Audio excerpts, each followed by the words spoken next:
How to attempt board paper. Board paper किस तरीके से हल किया जाता है और वो कौन सा इफेक्टिव मेथड है कि जिसके जरिए पेपर हल करने से टॉपर्स की तरह नंबर आते हैं। स्टूडेंट्स साल के 10-11 महीने अपनी पढ़ाई को देते हैं, अकेडमीज को टाइम देते हैं, ट्यूटर से ट्यूशन लेते हैं।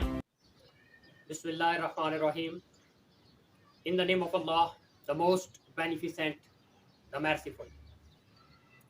और उसके बावजूद उनके मार्क्स अच्छे ना आए तो स्टूडेंट्स के साथ साथ वालिदैन और असातिज़ा को बहुत ज़्यादा फिक्र लाहक होती है और वो पशेमान भी होते हैं कि ये क्या हुआ है। यकीनन वालिदैन, तलबा और असातिज़ा की मेहनत पर कोई शक नहीं, लेकिन मैदान जंग में सिपा सालार किस तरह से दुश्मन का सामना करता है, किस तरह से अपने टूल्स का, अपने वेपन्स का इस्तेमाल करता है, ये मानी रखता है।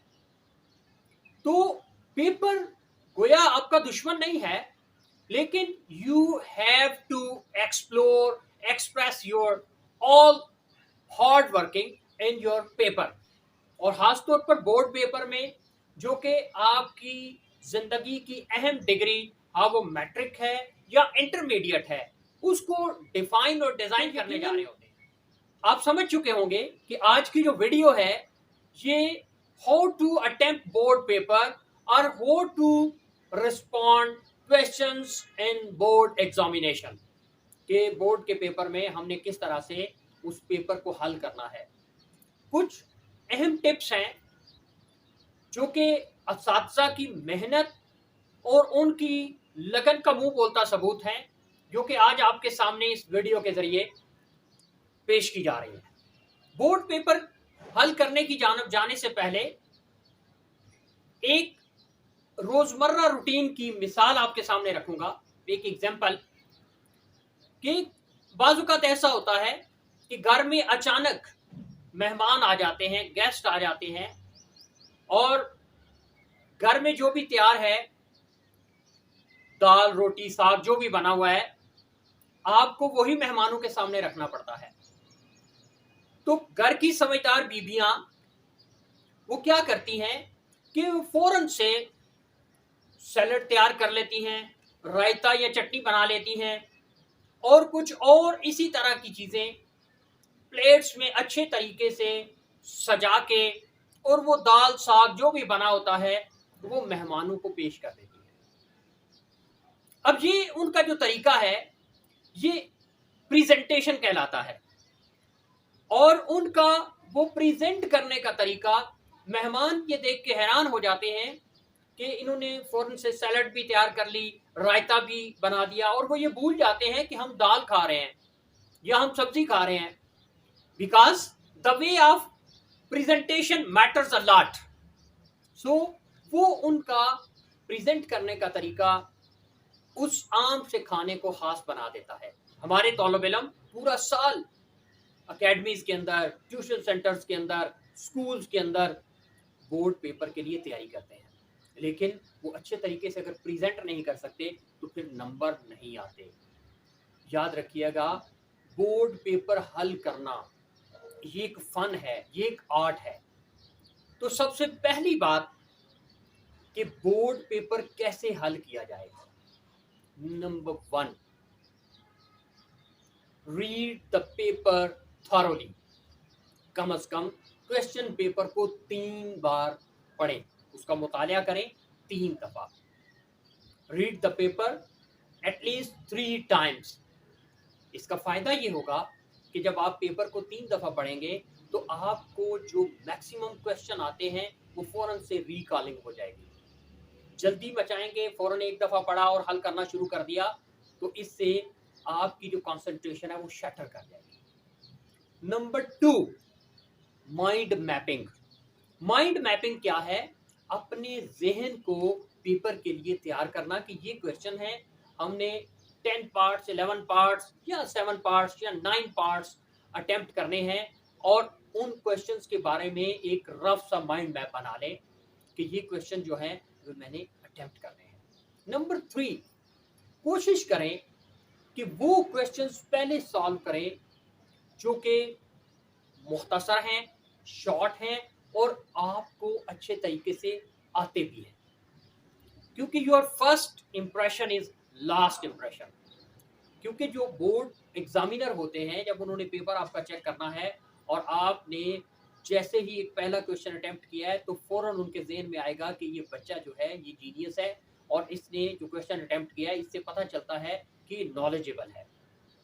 अब जैसे आपने लिखना शुरू करना है तो याद रखिएगा जो पेपर की स्पेस है उसको प्रॉपर तरीके से यूटिलाइज करना है। सीक्वेंस रखें। अब तो ज्यादातर बोर्ड पेपर्स में मार्जिन लाइंस लगी होती हैं। अगर मार्जिन लाइन नहीं लगी हुई तो आपने उसकी वन साइड पे मार्जिन लाइन लगानी है, दोनों साइड्स पे नहीं लगानी। और कुछ स्टूडेंट्स ऐसे होते हैं कि जो लाइन छोड़ छोड़ के लिखते हैं, ये शो करने के लिए कि हम बड़े लायक हैं। याद रखिएगा वो जो एग्जामिनर है वो बच्चा नहीं है, वो इसको अंडरस्टैंड कर जाता है, इसलिए ऐसी हरकत नहीं करनी। आपने फुल शीट जो है उसको यूटिलाइज करना है। Number 3, to the point. To the point से मुराद ये है कि जब भी आपने आंसर लिखना है वो आपका आंसर टू द पॉइंट्स हो, इधर उधर की बातें नहीं करनी, क्योंकि आप लोग एक बोर्ड लेवल के क्वेश्चंस को अटेम्प्ट कर रहे हो। और अगर आप ब्लफ करने की कोशिश करेंगे या ये समझेंगे कि जो एग्जामिनर हैं वो कहानियां पढ़ने के लिए यहाँ पर आए हैं, तो ऐसा बिल्कुल नहीं है। अब तो वैसे भी SLO बेस्ड क्वेश्चंस हैं, so be relevant and to the point. आपका आंसर जो है टू द पॉइंट होना चाहिए और रेलेवेंट होना चाहिए। नंबर 4, ये बहुत इंपॉर्टेंट बात है कि आपने जब डिस्क्रिप्टिव क्वेश्चंस लिखने हैं, लॉन्ग क्वेश्चंस लिखने हैं, तो फिर खासकर ये उर्दू में, इस्लामियात में या मुतालिया पाकिस्तान में, इवन साइंस सब्जेक्ट्स में भी ऐसा ही है, तो आपने प्रॉपर हेडिंग्स के साथ अटेम्प्ट करना है पेपर को।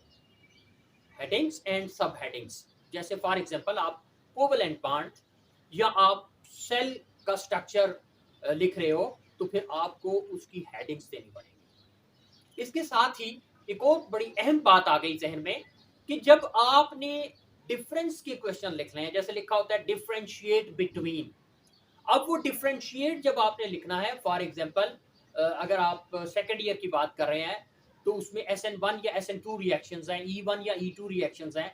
और अगर आप मैट्रिक की बात करते हैं तो for example prokaryotes and eukaryotes के अंदर आपने डिफरेंशिएट करना है। या फिजिक्स के अंदर अगर हम बात करते हैं तो Newton's first law and Newton's third law में अगर आपने डिफरेंशिएट करना है तो draw a central line, there will be two spaces for you, left and right side. एक साइड पे SN1, एक साइड पे SN2 लिखें और इस तरह से डिफरेंस जो है उनका लिखें। उसमें सबसे पहले आपकी एक उनकी डेफिनेशन आ जाती है दोनों टर्म्स की, फिर थोड़ी सी उनकी एक्सप्लेनेशन आ जाती है और एंड पे दोनों की एक एक एग्जांपल। और अगर आपको किसी चीज की यूनिट्स देनी है तो जैसे फॉर एग्जांपल मैथ और वेट में आप डिफरेंशिएट करते हो तो फिर आपको उन दोनों की यूनिट्स भी लिखनी पड़ती हैं। और इस तरह से आप इक्वली जो बोर्ड पैटर्न है और जो बोर्ड की मार्किंग स्कीम है, आप उस तरह से क्वेश्चन को रिस्पॉन्ड करते हो। इस तरह से आपको मैक्सिमम नंबर मिलते हैं।